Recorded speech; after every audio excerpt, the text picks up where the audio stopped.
florestas.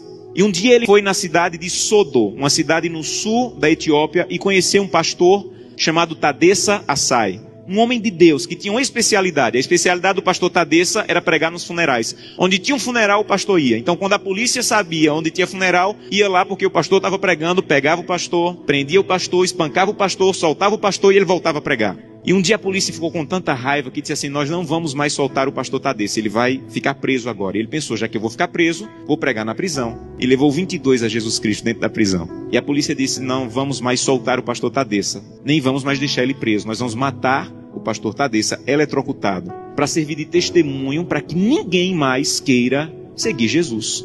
E anunciaram na cidade: amanhã, às 9 horas da manhã, o pastor Tadessa vai morrer eletrocutado. Mas eles não tinham cadeira elétrica. E eles chamaram as pessoas para o centro da cidade, para a praça da cidade, pegaram os fios desencapados, amarraram o pastor Tadessa, uma multidão veio assistir, deram 1 minuto para o pastor Tadessa orar, começaram um discurso contra o cristianismo, puxaram a chave para a corrente elétrica passar e matar o pastor.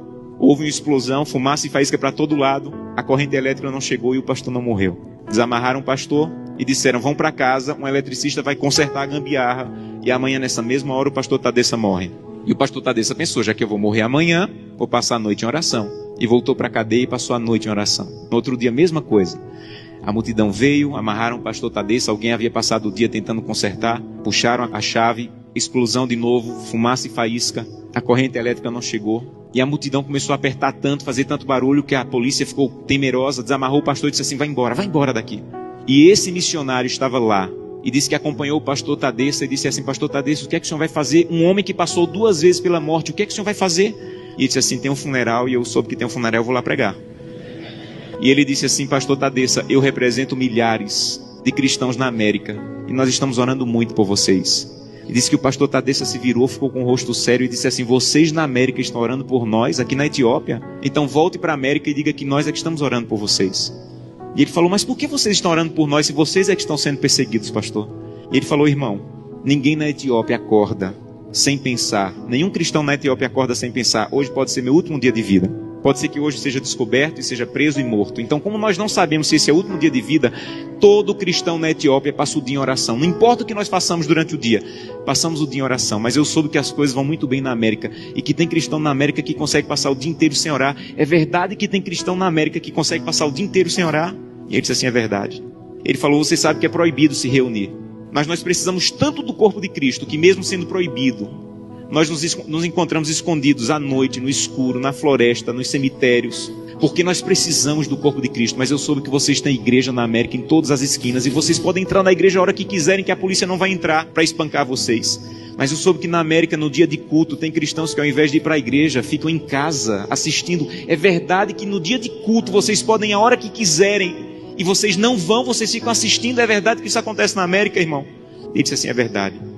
E ele disse assim: missionário, a minha congregação tem apenas uma Bíblia, e eu fiquei com medo de ser preso e minha Bíblia ser queimada. Então reuni minha congregação e com lágrimas nos olhos eu disse: irmão, eu não tenho como guardar a Bíblia, é o que nós temos de mais precioso. Se eu for preso, ela vai ser destruída.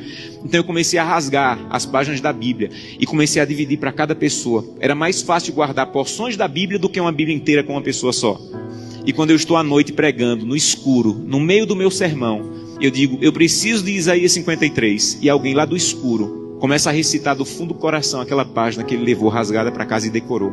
Mas eu soube que na América vocês podem ter 8, 10 Bíblias em casa. E eu soube que tem cristãos na América que, apesar de terem 8, 10 Bíblias em casa, passam uma semana sem ler a Bíblia. É verdade? E ele disse assim: é verdade, nós é que precisamos de oração. Meus irmãos, urgentemente precisamos de oração. Porque cantamos: breve Jesus voltará. Levantamos a mão no apelo dizendo assim: eu quero voltar para o céu para ser dono de tudo. Mas ainda não estamos indo a Jesus de maneira séria, para que Ele arranque o egoísmo do nosso coração e que nós possamos entrar na porta do céu e nós não vejamos a rua de ouro nem a parede de pedra preciosa, mas nós possamos olhar para o rosto maravilhoso de Jesus, aquilo que nós aprendemos a olhar nessa terra.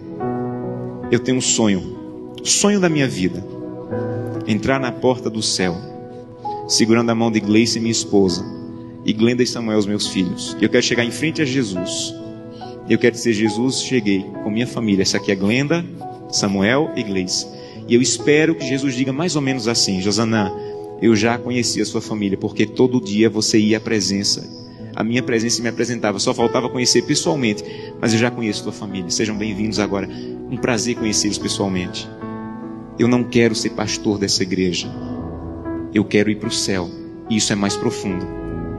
Eu não quero abrir o inário e dizer assim, breve Jesus voltará. Eu quero estar lá. Isso é mais profundo. Por isso eu preciso fazer com que o que eu como, o que eu vejo, o que eu acesso, o que eu ouço, a maneira como eu uso o meu dinheiro esteja de acordo com a vontade de Deus. Porque os que serão salvos não amam a própria vida. Que Deus te abençoe de maneira profunda. Para que o primeiro fruto da fidelidade, a transformação do teu caráter, esteja de maneira real acontecendo em tua vida.